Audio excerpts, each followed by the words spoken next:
Hey guys, I hope you're having a great morning, afternoon, evening, wee morning, wherever and whenever you are.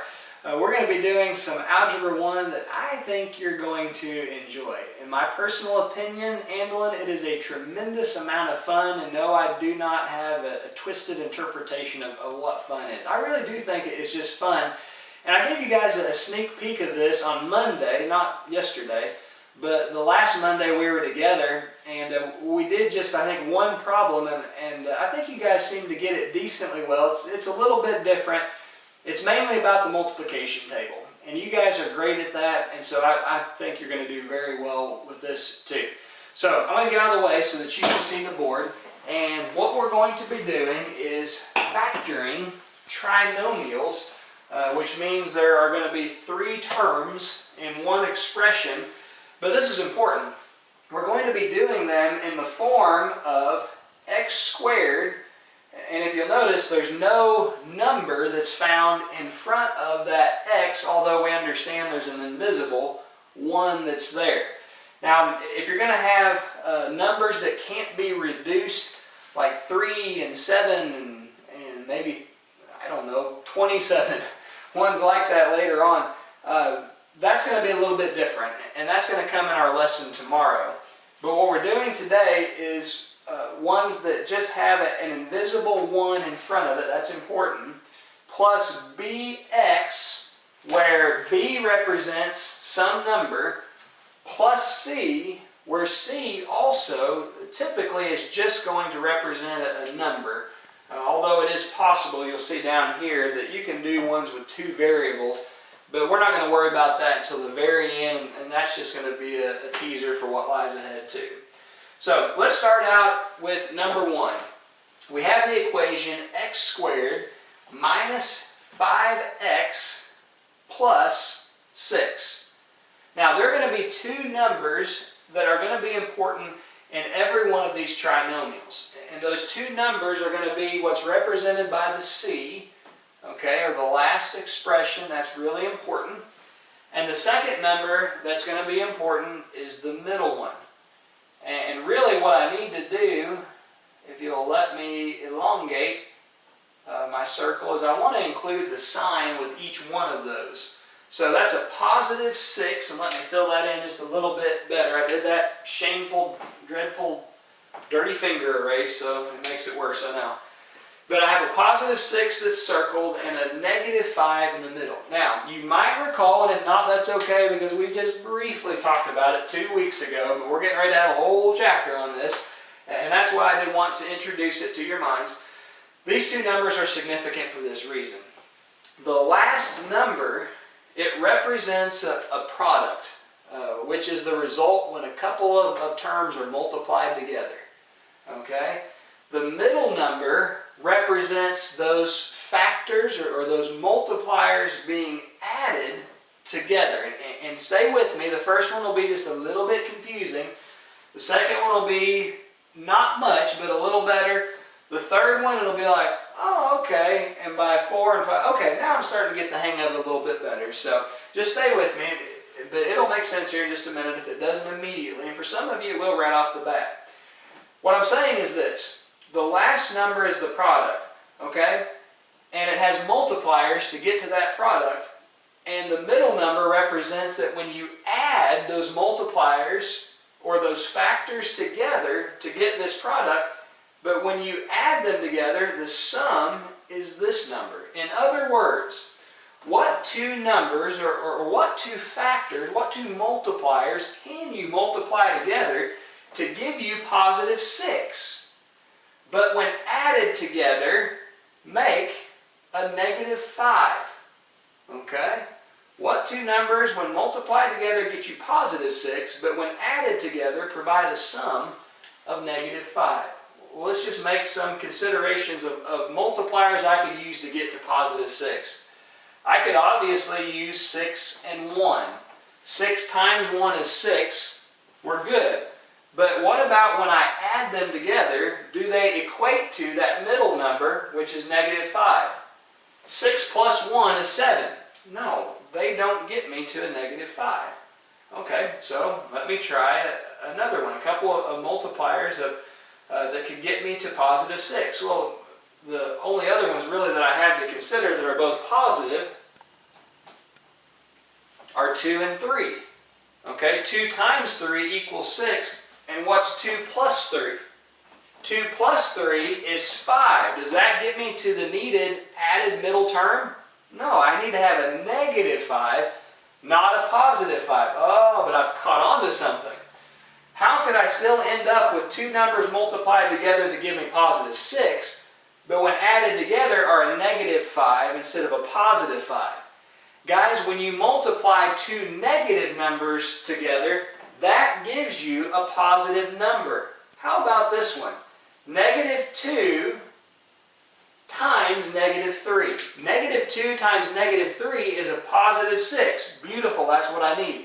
But what do I have whenever I add negative 2 and negative 3 together? Negative 2, and I move left 3 more spaces on my number line, and that gets me, guess where? To math glory land. That's where. The precious promised land of math Canaan. That is negative 5, and that's exactly what I need. Two multipliers that, when multiplied together, get me positive 6, but when added together, get me negative 5. Now, here's what I do with that information.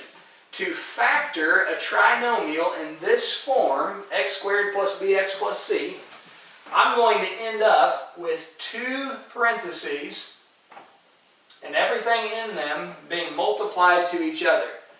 I take the first term, x, and only to the first power at the front. And I'm going to have two binomials, okay? Which means I'm going to have two terms in each one. And all I do is plug in these two terms that I found when multiplied together give me positive 6, but when added together give me negative 5. And so I just put in as the two numbers negative 2, negative 3, and I am done. Well, kind of. I want to show you how you can go through it and check each one of those to make sure that you're right. What is x times x? X times x is x squared. What is x times negative 3? Negative 3x. What is negative 2 times x? Negative 2x. What is negative 2 times negative 3? That is a positive 6. Now I need to combine like terms. I only have 1x squared. Negative 3x minus 2x, going left 2 more spots, gives me negative 5x, and just bring down as well my positive 6, guys. Does that trinomial look familiar? We started at x squared minus 5x plus 6. Good. We did it right. Isn't that cool how it works? Shortcuts are a beautiful thing. We love them in this class, so let's continue to use them. That might be a little foggy. You might be saying, what? I'm lost. Some of you are saying, oh yeah, that's easy. And some of you are probably like, well, maybe. All those things are natural, okay? Don't get down on yourself, and also don't get too high on yourself if you did well on the first one. We have several. We're going to work through them. I'm telling you, it's going to become as clear as day as we do go through these. Here's what I have at number 2. Instead of x, y, and we know by now, the variables, it's, they're a dime a dozen. It doesn't make a big deal which one we use. They just represent some number. Although you do need to be consistent with them. Look at my little silly novice mistake here. I put an X for the second one. That's supposed to be a Y. Don't mind me. Okay, y squared plus 5y, not x, but plus 5y minus 6. All right, what I need to ask myself with the sign, what are two factors of negative 6 that when added together give me a positive 5? Now, since it's going to be a negative number from two multipliers, that has to mean one of them would be negative and one of them would be positive. And when added together, they give me a positive number, then the positive multiplier has to be larger than the negative, if that makes sense. And we can just work through it by trial and error, even if it doesn't. It's not a big deal, but just those little clues help me since it's a negative product from two multipliers, one has to be negative and one has to be positive. That's the only way you end up with a negative number in multiplication. And those two products, the larger one has to be positive because when added together, I have a pretty sizable positive number. Well, let's start easy. How about 6? How about the number 6 and the number -1? When I multiply together 6 and -1, what does that give me? -6. Beautiful. That's exactly what I need.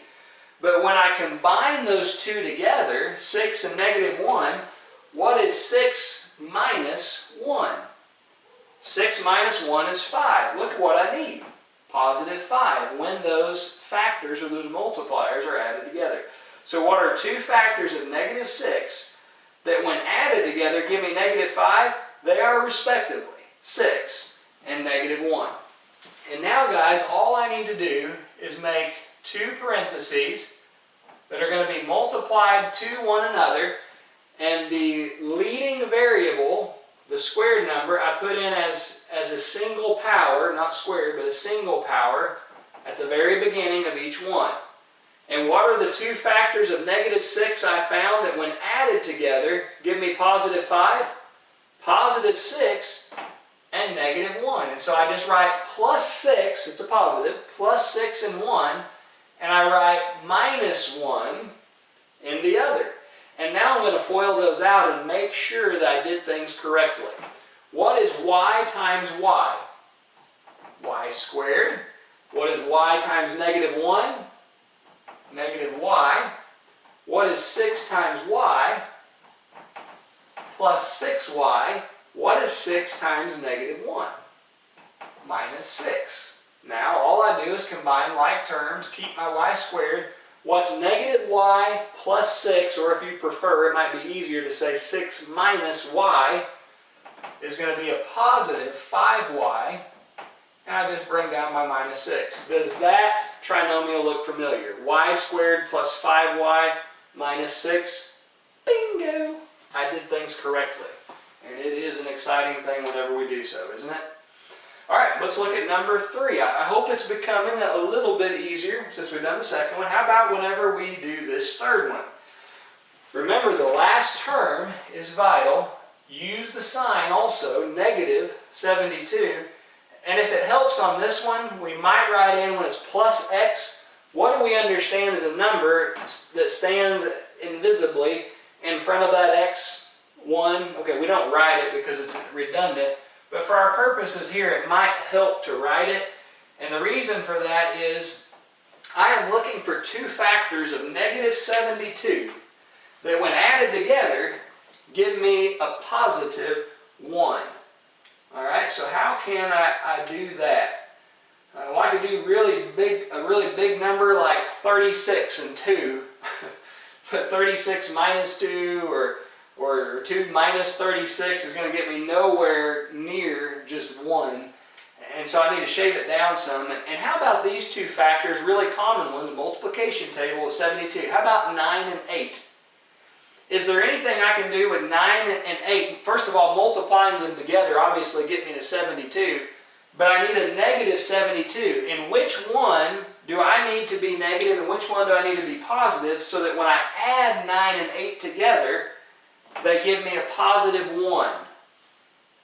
I need the larger number to be positive so that I end up with a positive number whenever they're combined or added together, and I need the smaller of those two factors to be negative. And so here's what I need. Of 9 and 8, I need the larger to be positive, 9, and I need the smaller to be a negative, which is 8. Again, 9 times -8 gives me -72, but when I add them together, 9 plus -8, the negative overrides the plus, so that's why I've left it off. 9 plus -8, or 9 minus 8 is an easier way of saying it, equals what? 1. That's exactly what I need right here. And so what I do to factor is make two parentheses that are going to be multiplied to one another, and I take that leading variable, which is x, and just a single one of them. I don't use x squared because they'll be squared if they were FOILed out. So I just take a single an x to the single power, okay? And what do I do with these two numbers? I just put them in those places to form two binomials. And what I mean by that is I'm going to have a positive 9 in one of them, and I'm going to have a negative 8 in the other. All right, so let's FOIL out and make sure we did things right. What's x times x? That's x squared.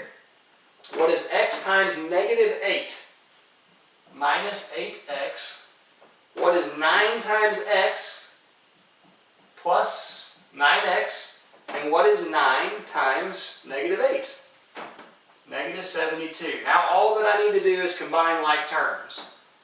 X squared, okay? What is negative 8x plus 9x? That gives me a positive x. I don't write the 1, it's understood. And I just bring down my minus 72. X squared plus x minus 72. Checks out, doesn't it? We know that we did things correctly. So what do you guys think about this so far? It's not too bad, is it? Kind of different. The main thing is as long as we can add and subtract, and as long as we know our multiplication table, we're golden. And we'll do just fine. Okay, number 4. Let's factor this one.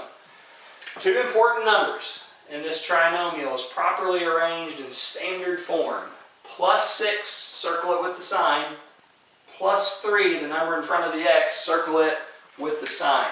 Okay, what are two factors of positive 6 that when added together get me to a positive 3? Let's look at all of our possibilities. Obviously I could do 6 and 1, alright, but 6 plus 1 is what? 7. And that's not positive 3. That's not going to work. I could obviously do 2 times 3 because 2 times 3 is 6. And what is 2 plus 3? But 2 plus 3 is 5. That does not get me to a positive 3. Okay, well I could try the negatives of both of those because 2 negatives make a positive. How about negative 1 minus 6? That gives me, negative 1 times negative 6, by the way, gives me positive 6. But when I subtract negative 6 from negative 1, that gives me negative 7, not negative 3. Okay, that's not going to work. Guys, I only have one more option here. I'm running out of them. Let's hope that this one works. Hope and pray. Negative 2 and negative 3, because negative 2 times negative 3 gives me to a positive 6. But what is negative 2 minus 3, or combining them together? That's negative 5. Ruh-roh. Did I make a mistake? No. You know why I can't find any factors of 6 that when added together give me positive 3? Because I can't factor this one. There are times that you'll come across trinomials that are considered relatively prime. And that's one of these. There is nothing that you can do to it breaking it down because there are no two factors of 6 that when added together get you to positive 3. I like easy ones, don't you? That was a nice one. Let's have more like that in my opinion. Let's do number 5. This one's different because I have a number other than 1 obviously, but I have another number greater than 1 in front of my first term. And so how do I do one like this? The easiest way to do these, and there are going to be some with which you can't do, and we'll see that tomorrow.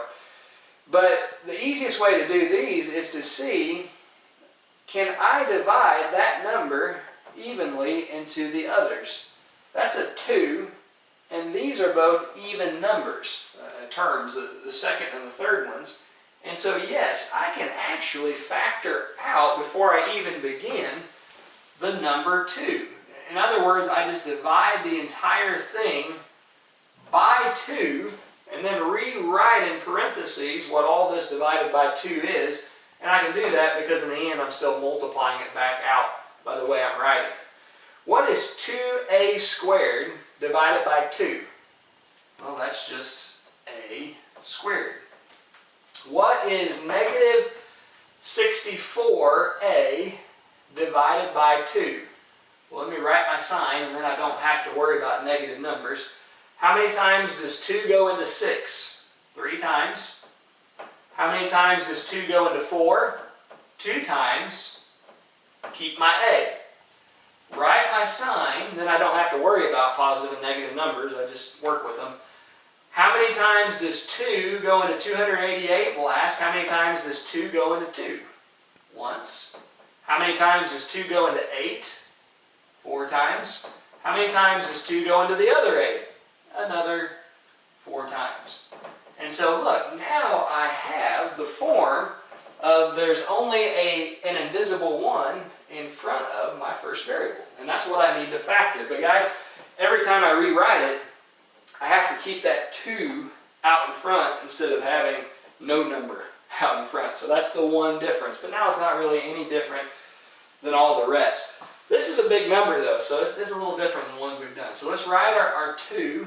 We're going to have our leading variable in front here, and in the second parentheses, we're also going to have it in front there. What I need to ask myself, what are 2 factors of negative 144? Oh, we're getting big now. Negative 144 that when added together give me negative 32. Those are going to be my 2 significant numbers for this equation. Negative 144 as a product, 2 factors that when added together combine to negative 32. Okay, well, let's start pretty simple. Let's say on our multiplication table, negative 12 and a positive 12. It's a negative product, so one has to be a negative number and one's going to be a positive one. But negative 12 plus a positive 12 gets me to 0, and so that doesn't get me to negative 32. I could try something as simple as 2. It's an even number, but when I divide 144 by 2, that's going to be 2 shy to be where I need it to be. 72 is what that would be. 72 and 2, no, you combine those, whichever positive or negative. It's not even going to be close to negative 32. Let me try this one. How about 4? Let me divide 4 into negative 144. Okay? So 4 goes into 14 how many times? 3. 4 times 3 is 12. Do my subtraction, 2. Bring down my 4. Oh, okay, cool. How many times does 4 go into 24? Ooh, doing something here, aren't I? 6 times, and that's going to be evenly, right? 6 times 4 is 24. And that's 0 down there, so no remainder. Hey, look at these 2 factors, 4 and negative 36. Those, when multiplied together, make negative 144. What happens when I add 4 and negative 36? The negative overrides the plus sign, so I'll just write it as 4 minus 36. What is that? Guys, that equals negative 32. Ah, that's what I need, isn't it? So 2 factors of negative 144 that when added together get me to negative 32. Those 2 factors are 4 and negative 36. Guys, all I have to do now is just write a positive 4 in one and a negative 36 in the other. And so if I were to FOIL all this out, also multiplying by 2, I would find the same thing with which I started right up here. But because I'm running out of space and it would take a decent amount of time to do it, I won't check as I've done all of these others, but we could do so and find out. Okay, let's do one more. Number 6 is unique, and then we'll say we are good for the day as far as math is concerned. So here's what we're going to do. We have an x squared plus 11xy plus 24y squared. This is different, isn't it? Because we have 2, not 1, but 2 variables that are involved. Guys and gals, whenever you have 2 variables involved, in the end, you're still going to have a binomial, or 2 binomials I should say, that are being multiplied to each other, and you're still going to start with your leading variable But the difference is this. With that number that comes at the end, you're going to have the second variable that is found. So not only are you going to have an x in the beginning, but what's found at the end is a variable, you're also going to have to the single power in the end of those parentheses.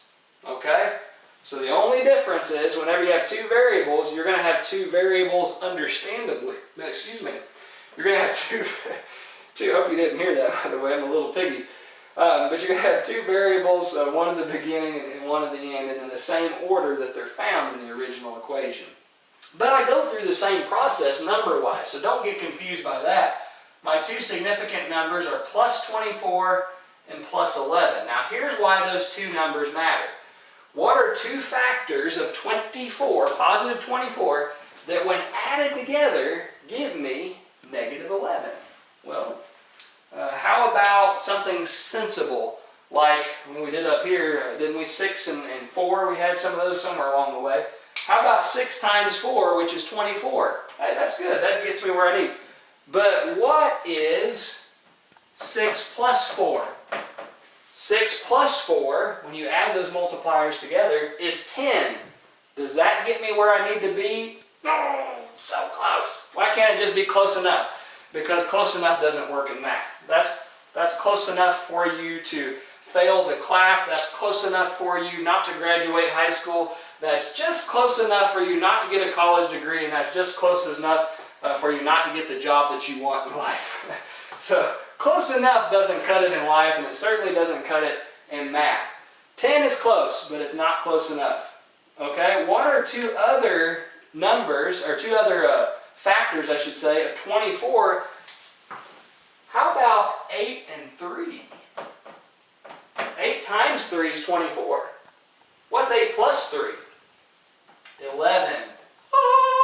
We have found it, have we not? Isn't that cool stuff? And all I do with these guys, as long as I understand the formula, x in the beginning, y at the end, all I do now is just write in a positive 8 and a positive 3. And it really makes no difference in which order you do so. And I will check this one since it's our last one. Let's FOIL out, let's see if we're on the right track here. What is x times x? That's x squared. What is x times 3y? Plus 3xy. What is 8y times x? Plus 8xy. And lastly, what is 8y times 3y? That is plus 24y squared. Running out of room, but that's y squared at the end. Now all I do is simplify. X squared, what is 3xy plus 8xy? That is positive 11xy. And I just bring down my plus 24y squared. X squared plus 11xy plus 24y squared. Read them and weep, sisters and brothers. That's exactly where we started, and so we know we did it correctly. All right, that's all I have for today. I know that's kind of a meaty lesson, but and I know this is different, but I'm telling you, it becomes a blast. It's all about just multiplication table, common addition and subtraction, and it's full of shortcuts. And that's what I love about it. So we will pick up there where we leave off tomorrow. And just as a heads up, your guys' first quiz, your first homework assignment has officially been given to you as of now. So begin working on that. Email me, call me, text me, Facebook message me with any and all questions that you have, guys. I'm going to help you, from start to finish. But I do need you to ask, because unless you ask, I don't know if you need help and where you need help. But I will help you everywhere and every time you need it if you'll ask. All right, keep up the good work, guys. We'll talk soon.